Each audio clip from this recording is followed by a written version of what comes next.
All right, DC, here is Kamaru Usman back on the proving ground here tonight, and even dating to the Ultimate Fighter back in 2015.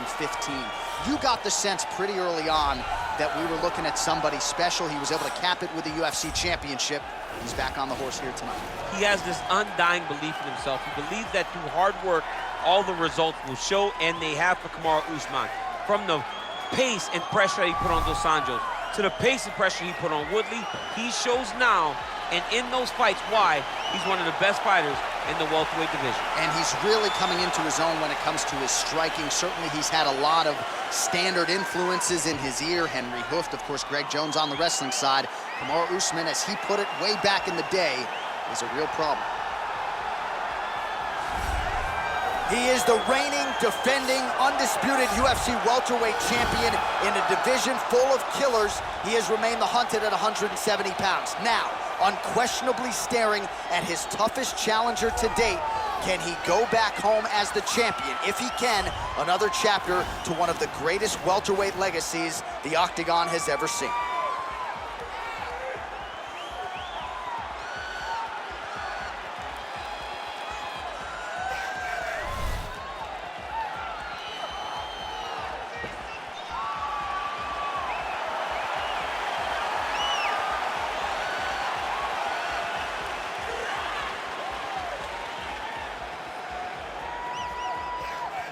Our tale of the tape for this welterweight championship fight. So a more than 5-year gap between these two fighters when it comes to the age, and they both possess a similar height and reach. All right, now for the particulars, here's Bruce Buffer. Ladies and gentlemen, this is the main event of the evening. And when the action begins, our referee in charge of the Octagon, Dan Miragliotta. This is the moment UFC fans around the world have been waiting for. Live from the MGM Grand Garden Arena in Las Vegas, it's time! 5 rounds for the undisputed UFC welterweight championship of the world. Introducing first, fighting out of the blue corner. This man is a wrestler, holding a professional record of 20 wins, 3 losses.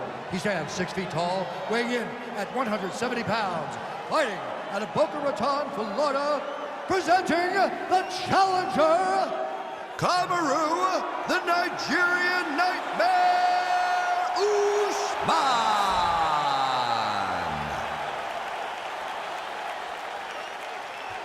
And now introducing the champion, fighting out of the red corner. This man is a mixed martial artist, holding a professional record of 12 wins, no losses. He stands 6 feet 2 inches tall, weighing in at 170 pounds. Fighting out of Stockholm, Sweden, ladies and gentlemen, presenting the reigning, defending UFC welterweight champion of the world, Makhachev.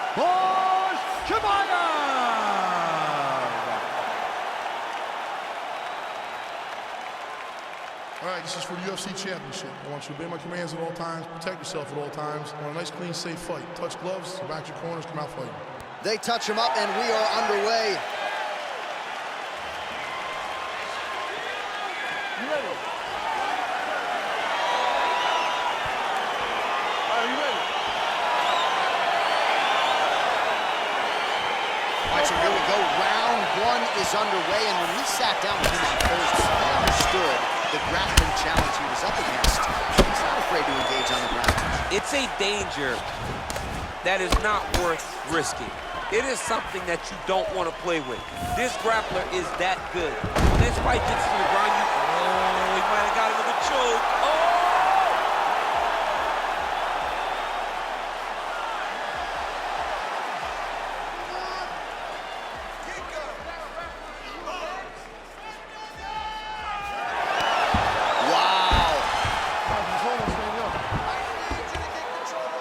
Well, you got to stay busy on the bottom. He's doing it here. Nice punch. Relentless pressure from the top by Usman. Well, you see all the grappling repetitions here. Just beautiful movement, seamless transitions on the ground. Over and over, these guys are doing things that you see in every jiu-jitsu gym around the country. All right, he's very comfortable fighting off his back, DC. Now looks like he's trying to hip escape. Yeah, he's trying to hip escape or maybe look for a Kimura here. Oh, man, this ground and pound is good. Probably my favorite striking realm in MMA, and he's as good as it gets. The problem is his opponent is not controlling his posture. He's allowing his opponent to get up, and when he does, he creates this space to land these beautiful ground and pound combinations.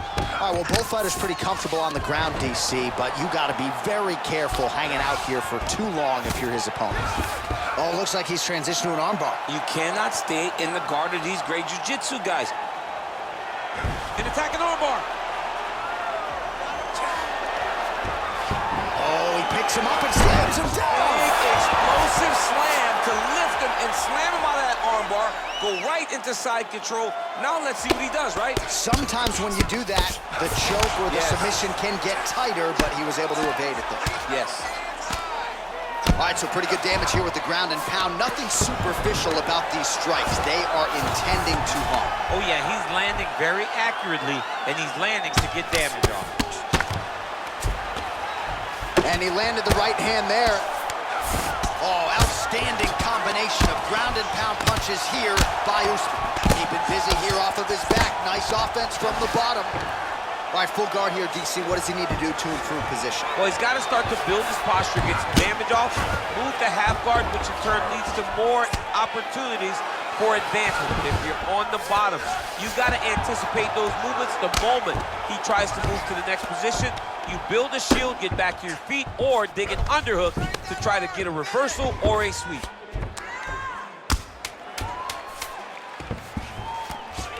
Now the guy's got armbar. He's attacking it on it. Oh, and there's the horn at the end of the round. So the fighter was really caught in a submission there just as the horn sounded. Safe to say he was saved by the bell there. So back to the stools they go. 60 seconds to recover here. We're going to fight on, ladies and gentlemen. Another round coming up.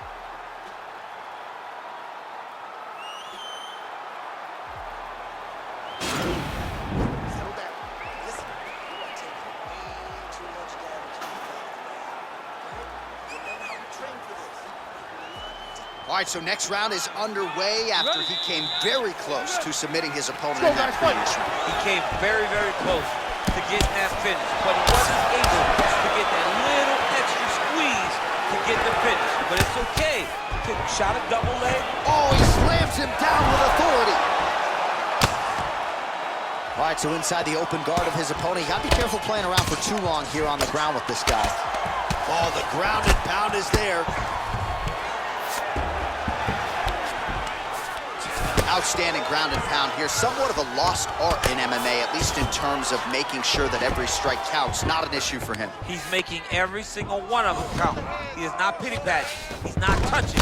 Every punch that lands, he wants you to feel it. Side control now, DC. A lot of options at his disposal from here.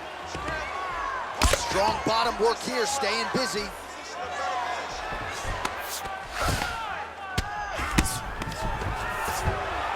Oh, nice job here staying busy off of his back. Nice offense from the bottom. Side control now. Oh, nice work from the bottom. Tags him with the punch. 3 minutes. Well, not good body language from his opponent here, DC. He's curled up. No, he's exhausted. He's been beaten.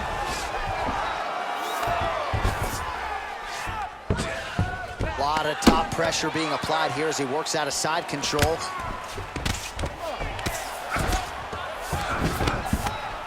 Oh, really nice work to keep busy off of his back as he lands some more offense here from bottom.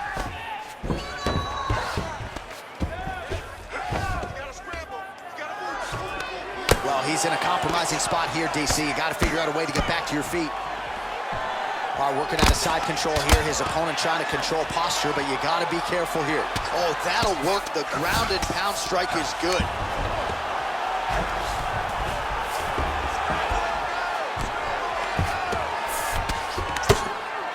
Well, Well, these are some excellent ground and pound strikes here, DC. There's an efficiency with which he operates in these situations. He knows exactly when to throw, exactly when to hold, and it's allowing him to really control the grappling aspect of the fight. There's a song there, right? Know when to hold him, Know when to fold him. Yep, There you absolutely. go.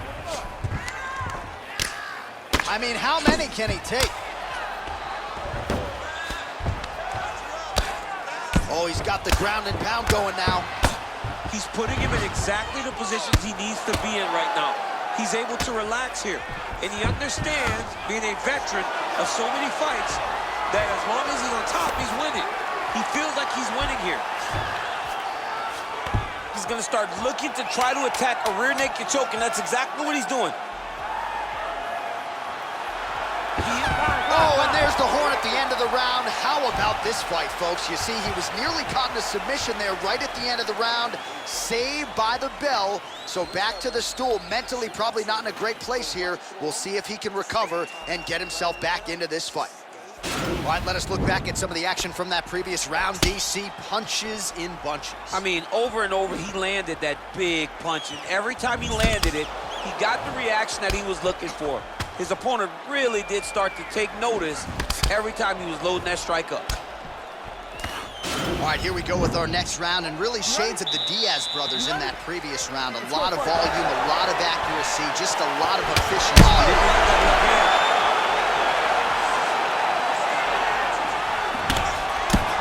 He needs to start looking to finish now because he's got his opponent hurt very bad.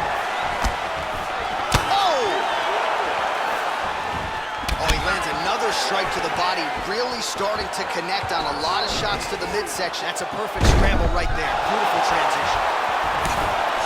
All right, he engages in a single collar tie here. If your opponent has you in the clinch, double leg takedown is true.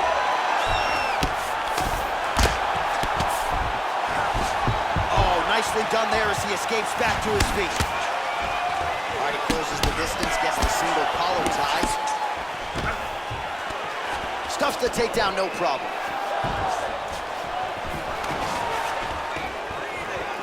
And he connects with a punch there. We'll see if there's more where that came from. boxing, boxing, boxing. Oh, he connects with another uppercut. He's landed a few big ones so far. That is his best punch. That is how you scramble, folks. Misses again with a right punch. Staying busy in the clinch to avoid a separation. It's the same story, just told on a different day. Takedown after takedown after takedown. Just reached the midway point of the fight. All right, trying to pass here. As Glover Teixeira might say, not today. Not today. Great job of following with the hips, keeping those legs locked and keeping them in full guard. Well, you gotta be working off of your back. He's certainly doing so here. Nice punch. All right, well, he's got him softened up here.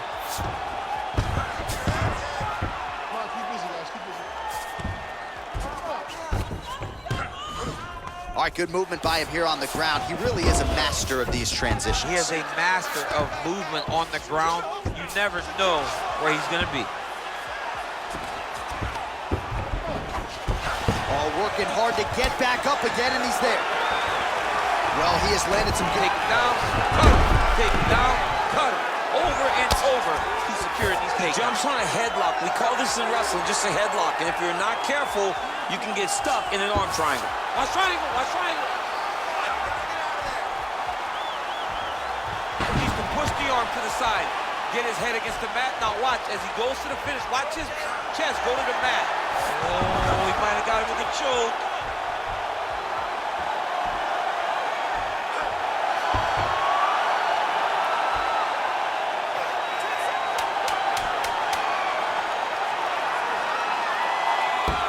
He got it, John. Oh, he got it done, absolutely. He finishes his opponent by way of submission.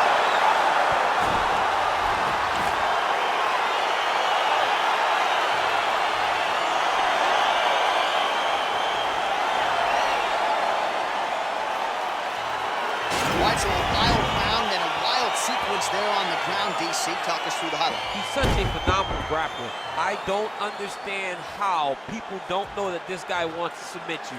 He is the best grappler, best submission specialist we've seen in a long time.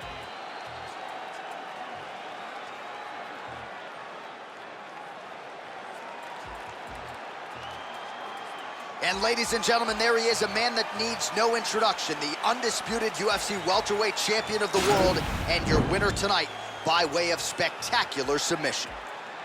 Ladies and gentlemen, referee Dan Berniata has called a stop to this contest at 4 minutes, 53 seconds of the third round, declaring the winner by tap out due to an arm triangle choke and